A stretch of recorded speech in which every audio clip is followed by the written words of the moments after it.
Welcome to Curb Enthusiasm. I'm Emily Weidenhof. And I'm Diniece Mendes. On this episode, we chat with Dr. Anne Goodchild. Anne is a professor of civil and environmental engineering at the University of Washington and founding director of the Urban Freight Lab. She leads the university's academic and research efforts, focusing on supply chain, logistics, and freight transportation. Goodchild is an international expert in the area of public-private collaboration, and her approach to research has resulted in almost 100 novel publications. Welcome, Anne. So excited to have you today. Hello over there in the Evergreen State and taking time with us. We'd like to really just jump right in. Why should our listeners care about freight policy?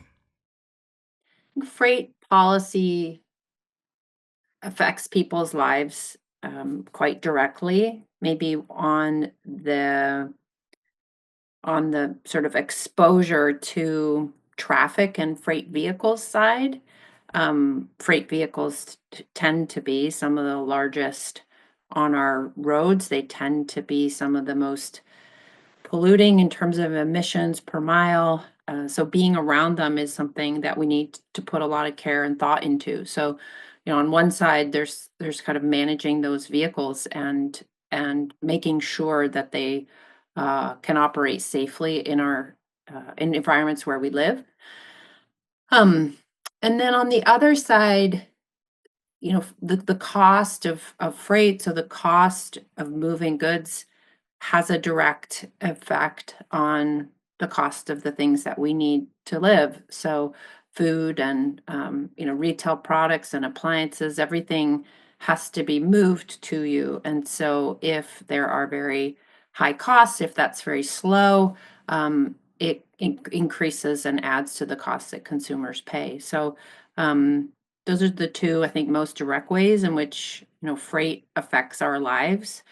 We try, right, to sort of deliver a freight system that isn't so visible. So sometimes I think it's easy, depending on where you live, to kind of move around in the world and not see it. But it really does have those two very distinct effects on people's lives. Yeah, I really appreciated, that reference and sort of thinking about sort of the necessity and sort of why we need freight access to fresh supply of goods, services, et cetera. But there is certainly a balancing act. Mm-hmm. And understanding that freight is governed by federal, state, and local regulations, how do you see that balance and sort of nuance, recognizing that larger trucks do impose those safety challenges and sort of thinking about how do we balance access to getting those deliveries with also sort of the safety implications as well? So for me, one of the most effective things I've seen is um, is engagement regularly with the diverse voices in the space. So I think we tend, when we isolate ourselves as policymakers or operators or drivers or users of that system, when we don't communicate with the other stakeholders on the topic, that's when we tend to overlook complexities that may not affect us, or we simplify things to a single story. And so I think the most important thing that we can do to work towards balance, where everybody's needs are heard but also concerns are heard, is through that connectivity. And in freight, that happens in the space I work in the Urban Freight Lab. We have members from a big range of kind of private sector stakeholders, so people that are actually operating trucks, people that are receiving goods, but also real estate, technology providers, software providers. So sort of a wide swath of the private sector stakeholders, but also the public sector, government officials, elected officials, but also kind of the people who live near and rely on this system. So I think balance is something we will continue to have to pursue. It's not something we figure out and then we're done. It's as the world changes, as the environment changes, as the economy changes, we continue to have to update our sense of what balance is. But I think the way we do that best is by communicating with each other and hearing each other's concerns and having about like a inclusive approach to decision making and policy making. Yeah, love that. Love that it's an ongoing work. Could you share a little bit about what motivated you to start the Urban Freight Lab and talk about some of the successes as well as some of the goals moving forward? The Urban Freight Lab is a public-private work group housed at the University of Washington, intent on improving the safety, sustainability, and livability of the urban freight system. When I engaged in, my kind of independent career as a researcher, so where I was leading investigations, I looked around at my peers that I thought, did it really well, and I tried to learn from them. I tried to understand what they were doing that allowed them, to do really high quality, kind of impactful work. I think research that has impact on practice is like that's the highest standard for me. There were two groups that I was really familiar with. One called Metrans, which was at USC and Cal State Long Beach. And so I saw that they had, this structure for regular ongoing engagement with the people living and creating the system that they were trying to study. And then I also saw that at MIT, the CTL, Center for Transport and Logistics, they had a kind of membership-based community of private sector companies, tended to be more kind of retail and transport and logistics. And that was how they, built trust, understood problems, and it was, again, kind of a structural component to their research. So I thought, I need that. I need long and deep relationships with the people working in this space that I'm trying to study. As a researcher, you don't live that every day, and so you can't understand it the way people do who live it and work it. Yeah, so it was, really being inspired to do good work, and inspired to do kind of impactful work, and then looking and seeing what I could learn from other people who were trying to do that in, a little bit different context, but in a similar way to what I was looking to do. Yeah. It's really been inspiring seeing the progression of the Urban Freight Lab in Seattle. And I do remember serving as one of the expert panel reviewers for the launch of the Urban Freight Lab back in 2016. For me, I think about the value of public-private partnership, but also the value of bringing the academic rigor to that conversation, to ground truth initiatives and really think about their impact and value. And so we are at really a sort of an inflection point in thinking about how do we even drive change and innovation in urban freight. What, in your opinion, do you see is the role of government in really driving this change? And that's something that New York City has really been a leader in trying to pioneer and sort of create that space through our Freight Advisory Committee, but also through creating a similar structure like the Urban Freight Lab, but maybe being a city-led initiative. So can you speak to sort of the role of government and where you see that sort of developing? I think the place where I see a need is in the more complex shared spaces, like much of our urban regions, where we have a complex set of goals, a complex set of users, and it can be difficult to balance and to meet all of the needs. And I hesitate to say that because you can't really meet everybody's desires. And so that's where, with the Urban Freight Lab, I think we've been able to play a really key role in making a space for understanding kind of across at least, let's say, kind of the public and the private sector, shifting to this idea where we're going to say, well, we want public sector engagement in kind of innovation and to encourage change in particular directions with freight is very new. Um, and organizationally, institutionally, most of our agencies really aren't set up to do that. That hasn't been the role that they've been playing. So I think with the Urban Freight Lab, that was a space we were really able to help with, which was to think about as a group of innovators, as researchers who want to look for how we can improve and how we can measure and move, our kind of systems in a direction that benefit us all. That was a really needed kind of structure and set of skills that weren't part of kind of the private sector. They were thinking about their own needs, but they didn't typically think about how do we engage in conversations around public space and shared space. And they also, on the public side, really weren't used to thinking about a whole lot about freight, and then also about how do we encourage innovation, especially in a space that we don't have a lot of history in terms of understanding or being engaged with. It's so encouraging to hear how much you center communication and talking to so many diverse stakeholders. You also look at transportation and freight systems, as you said, at the regional scale and looking nationally. I'm wondering if you could talk a little bit about the influence of geography and infrastructure and how that changes the challenges to different regional freight systems, as well as opening opportunities.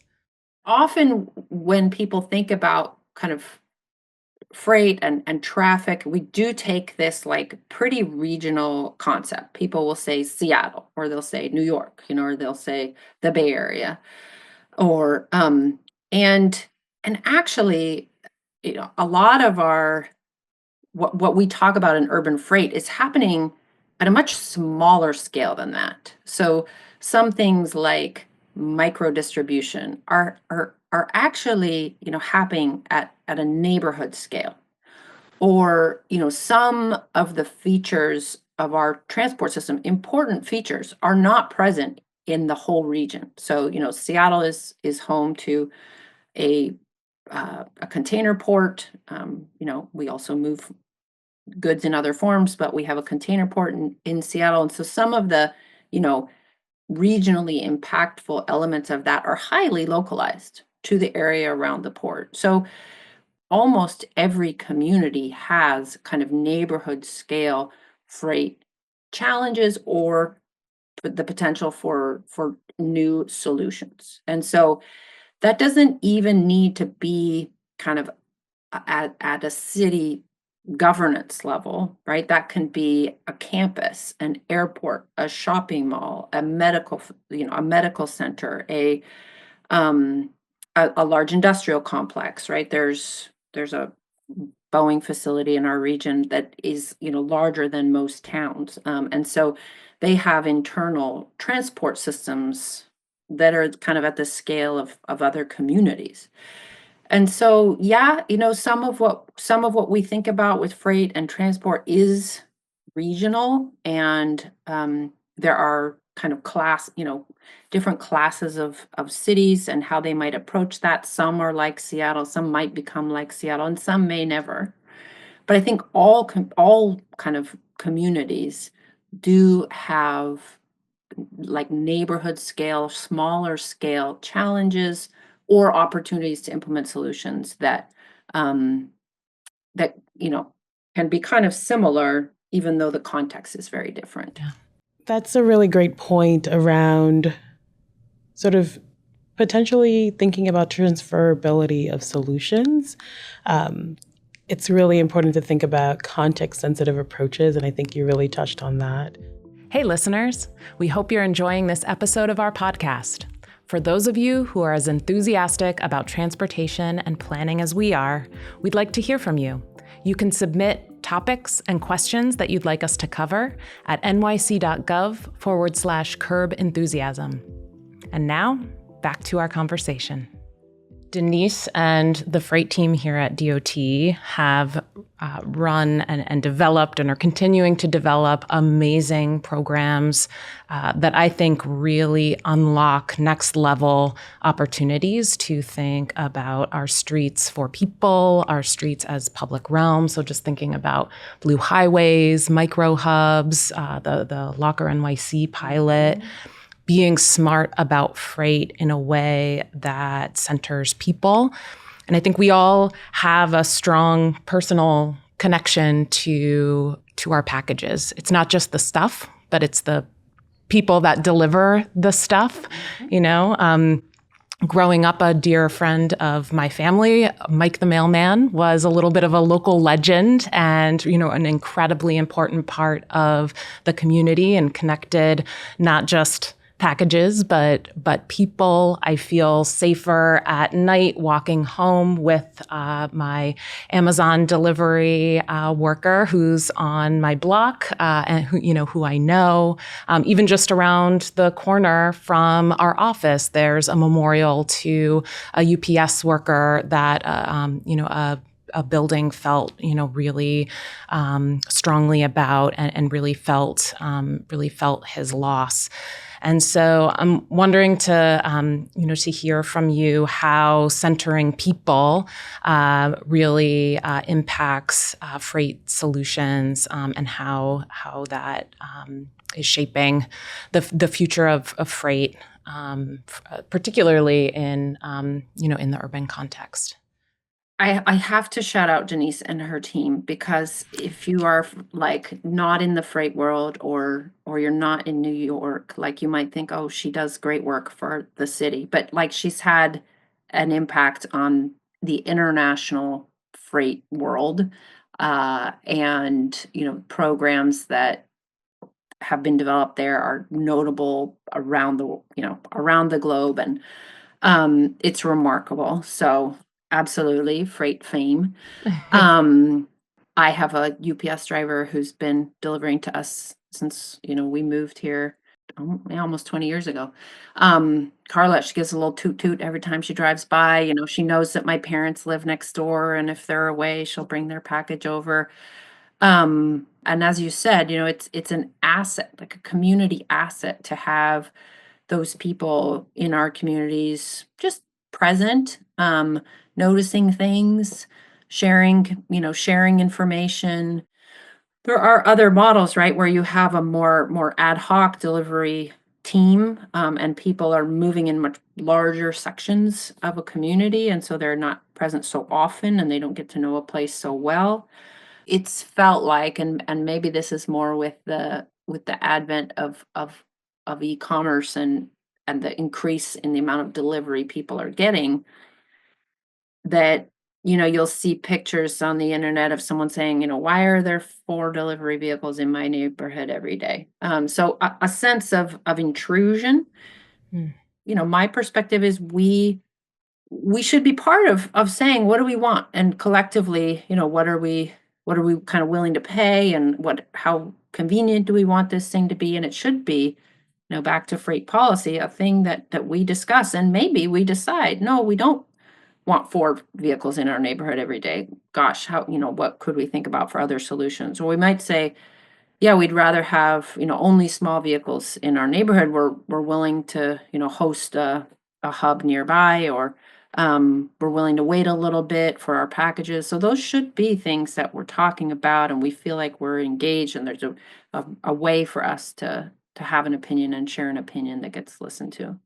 I'm happy that we brought up the conversation around empathy, particularly for the folks that are on the front line. Oftentimes, maybe the act of ordering something online sort of separates you from sort of that transaction, right? Like you make the decision to purchase a product, and then it's sort of like a black box in terms of the time you do that, and then it gets to your home.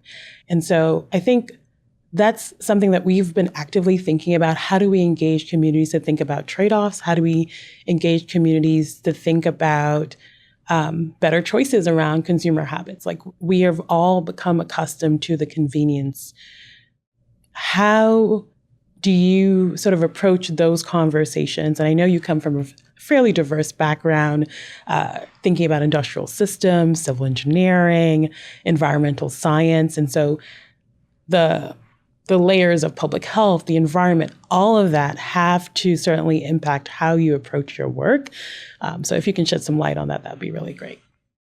So I've been trying to think about because sometimes it's very hard to look at that model, and now that it's kind of adopted and enjoyed by a lot of people, to think about changing that. But I've tried to think about what are other models that people like and have worked that maybe have other benefits or other costs. And we were talking about the sort of familiar delivery person or the postal worker who has been doing your route for a long time. Like that's a model that people enjoy and that has secondary benefits that are kind of hard to count.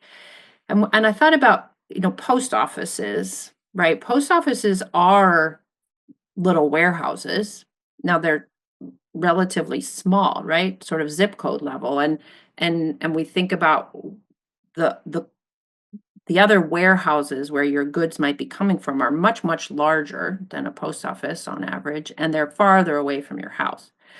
And so they tend to have, larger vehicles are more efficient if we're driving longer distances. So, and people don't mind having post offices in their neighborhood, right? I like it when there's a post office in my community. It'd be lovely if I could walk there. Yeah.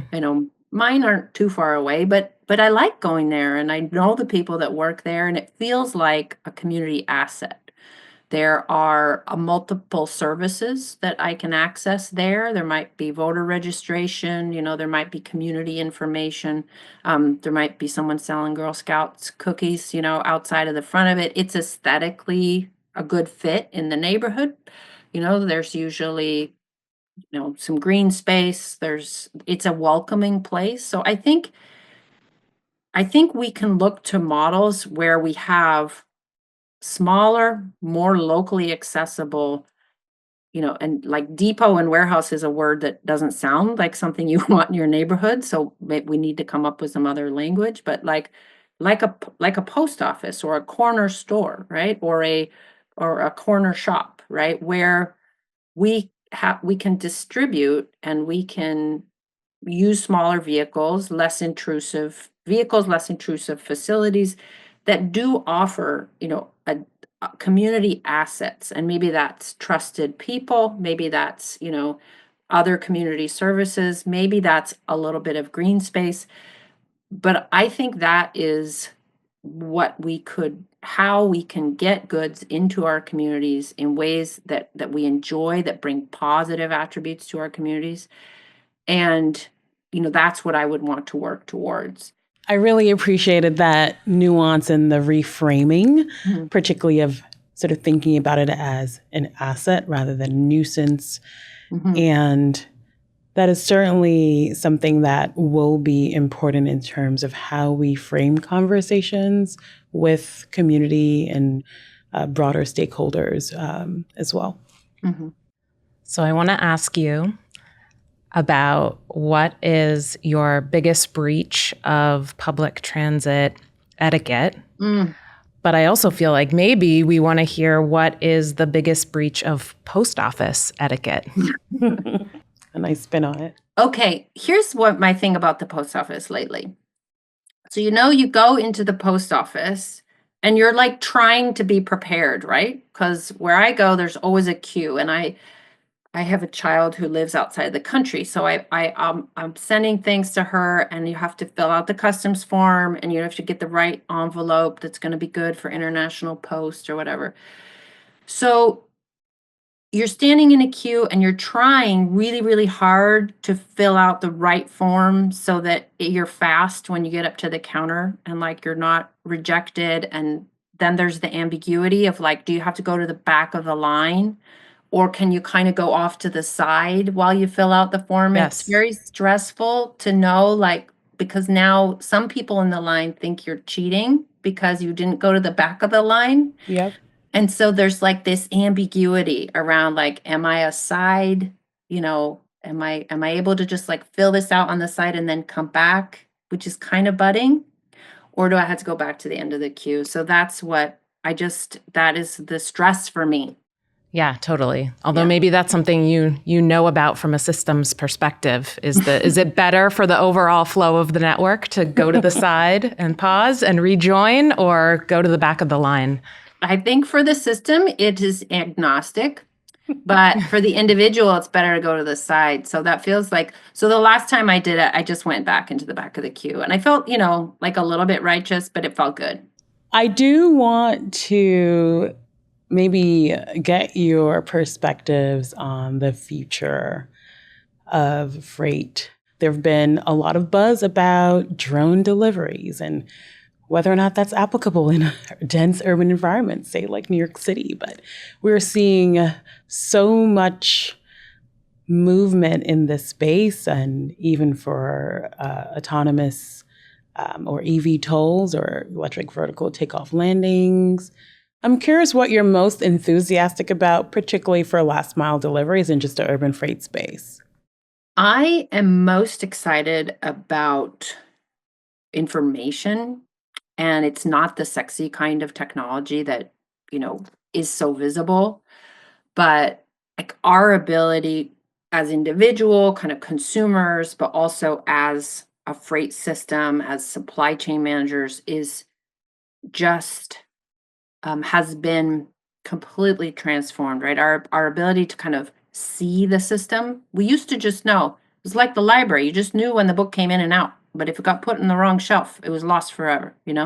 But now we can see, and it takes money, it takes effort, but we really do have the ability to sort of see that system, intervene in that system, understand that system in ways that have allowed us to completely transform. I mean, it's really why we have e-com, and it's why we can have home delivery. I think that's the most exciting, most transformative technology, and it's happening, and we don't, we kind of passively experience it, but we don't even really see that it's happening. Like hardware wise, the most exciting thing to me is the ability to do kind of lightweight electric vehicles. Most of the over the road fleet is still kind of 100-year-old technology, excessively heavy, excessively energy intensive. And, of course, it costs money to shift that over. And not everyone is in a position to do that. So to the extent to which we can kind of help and accelerate that, I think is really exciting. So smaller vehicles, more right-sized vehicles, lighter weight vehicles are good for interactions with pedestrians, are good for sound and sort of noise disruptions. They're good for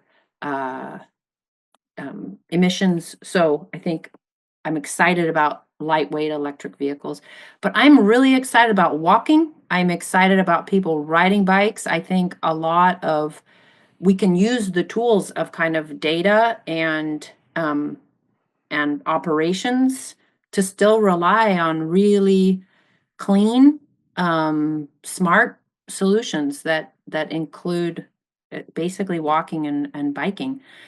Um, and I'm not excited about drones. I'm not excited about robots. I think a robot is incredibly expensive, error prone. I understand that we're developing those technologies and there'll be various applications for them, but I don't see, delivering packages as a use case, as a requirement for really automated, sophisticated kind of, two-legged robots or four-legged robots. I think they have other sensible applications. So, uh, I and I think there's still a lot of the human, presence and the human capacity that is valuable, is probably undervalued in terms of, back to sort of presence in the neighborhood and decision making. And I think we should continue to, use that as a solution, particularly for kind of very last mile complex environments. Great. Well, Anne, thank you so much for your time today. We appreciate the conversations that you're having, the community that you're building, and the critical thinking that you are bringing to this incredible freight layer of transportation. Well, I enjoyed it so much, and same back to both of you. I just really appreciate your work in this space and your interest. So it's been a lovely time.